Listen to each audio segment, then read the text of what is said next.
আবার কেউ যদি আল্লাহ পাককে মন থেকে ডাকে, চোখ দিয়ে ঝরঝর করে পানি পড়ে, আল্লাহ পাককে বলে, সেজদায় গিয়ে পড়ে আল্লাহকে বলে রব্বিক ফিরলি, আল্লাহ আমাকে মাফ করে দাও, তার মনের মধ্যে যদি সততা থাকে, মন থেকে যদি সেই কথাটা বলে থাকে, আল্লাহ পাক শুধু তাকে ক্ষমাই করবেন না, তার সমস্ত গুনাহগুলোকে আল্লাহ নেকি দিয়ে পরিবর্তন করে দিয়েছে।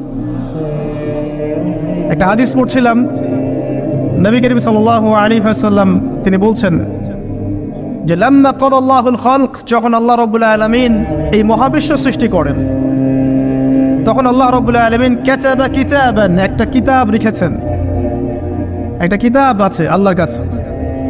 কাতাবা কিতাবান ফাহুয়া ইনদাহু ফাওকাল আরশ, যেই কিতাবটা আল্লাহর নিজের কাছে আছে আরশের উপরে, সেখানে আল্লাহ পাক লিখে রেখেছেন। কি লিখেছেন? ইন্না রাহমাতি সাবাকাত গদাবি, প্রতিটা ক্ষেত্রেই আমার রহমত